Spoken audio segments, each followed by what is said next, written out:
So it's time to carry on the series. We've addressed body number 1, which is more or less body as thing. Body number 1 taking up space. And that's the body of food. And body number 2, the body of the life breath, which is animated and interactive. Most of us can see our bodies in those ways at least.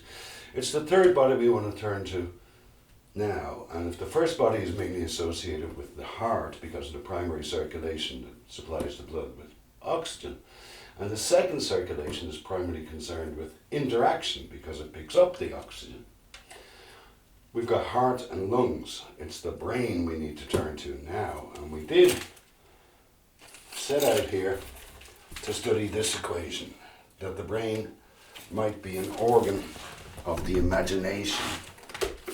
Not an easy one to deal with, perhaps, but the Upanishads maybe show us a way. You see, there's a lot of idealization goes on about brains when people are thinking about brains. Understandably, and we stuff all the mystery of the universe in there, but in particular, there are epistemological idealizations we make about the brain. We conceive of the brain in a particular way because we want it to be the locus of the knowing subject, as it were. And I'm going to talk about 3 of those idealizations. I better write them down so we don't lose track. The first idealization that we do has to do with, well, I'll draw it like, hang on. I'll draw it like that, but the idea of the brain as a mirror. So I'm going to draw the brain as a mirror there. And the second idealization has to do with a funny thing we know brain cells do, which is they're kind of sparky. They have what are called action potential. So they go bing, bing, bing, bing, bing. And we'll use that for that spark, the action potential. And then the third idealization has to do with a very powerful idea, that of a computing machine. And I'm going to draw the computing machine like that. Okay, you can think Turing machine if you like that kind of thing. So we've got to talk about mirrors, spikes or sparks, and computing machines if we're going to talk about brain. And we're trying to remember that we definitely need more than one way to think of the body, because if you take the body, if you consider the brain as part of body number 1, it's just a thing. As part of body number 2, it's an integrated whole. But somehow if we're dealing with the brain as an organ of the imagination, we're going to need a bit more to think with, aren't we? So let's start with the first one. Now, you might have heard of some scientists in Italy who discovered what they took to be a mirror neuron inside the brain of a rhesus macaque monkey. And the story is too well told for me to go on. I'll just say it exercised everyone's imagination a lot.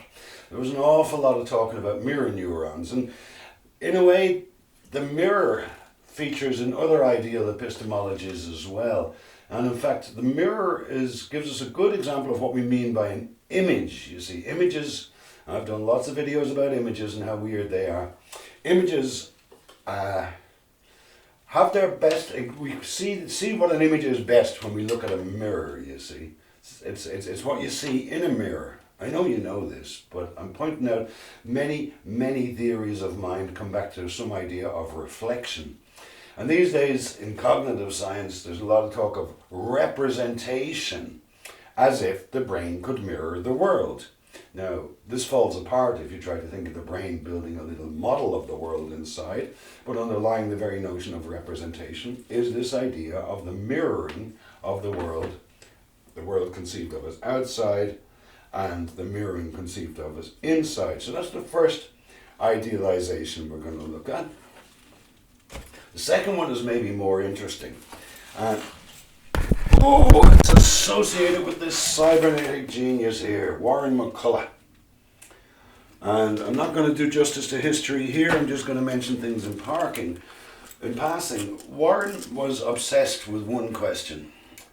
And he put it this way: what is a man that he may know a number, and what is a number that a man may know it? He was very interested in number and logical, Warren was, and he had deep religious sensibilities. And after a lot of thinking, he decided that the action potential, or the spike, this little sparky thing that neurons do, that was extremely important in our coming to know in the very best way that we can, for us being the knowing subject that we are. And that was because he associated this spark or action potential with a logical bit. Now, the logical bit is a rather different animal. Logical bits are either on or off. They're not numbers. And they come, well,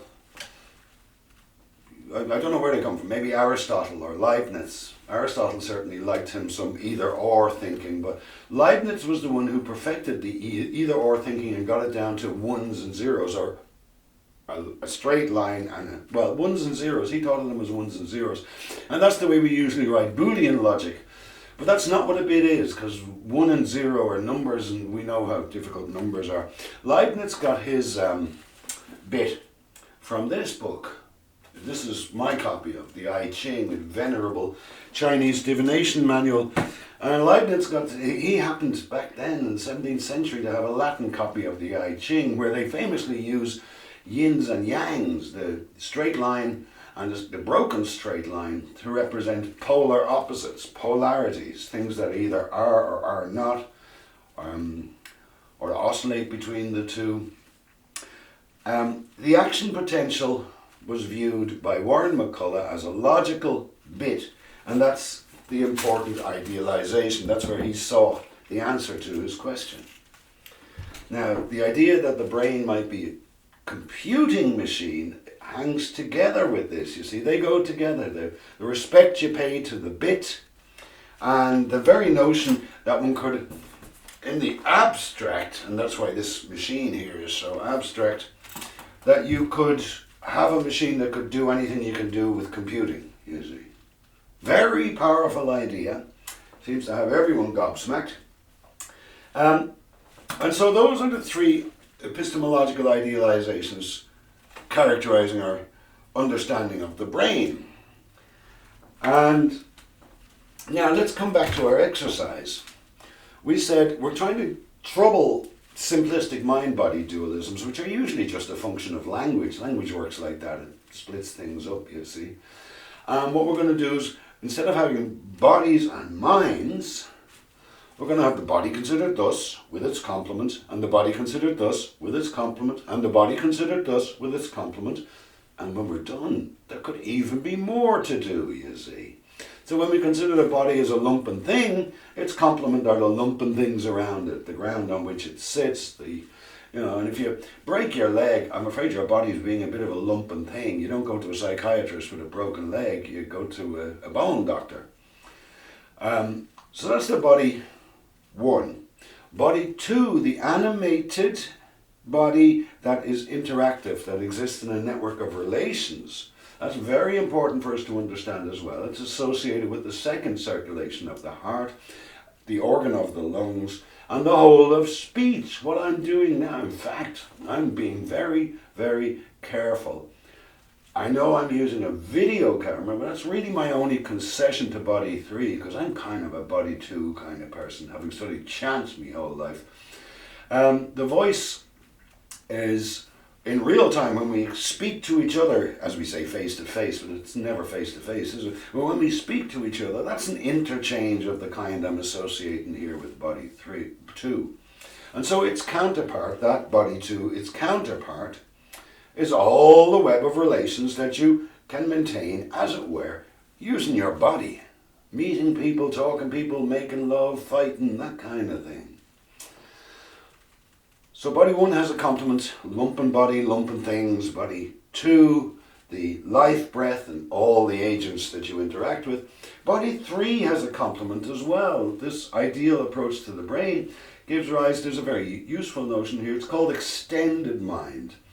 And it means don't be so precious about mind, there's no such thing. But if you're a big brainy person and you think you're on the video phone to your granny in Australia, you're clearly using your extended mind, if you don't mind me saying so. That has nothing to do with body number 2. Technology is very important for supporting our views of body number 3.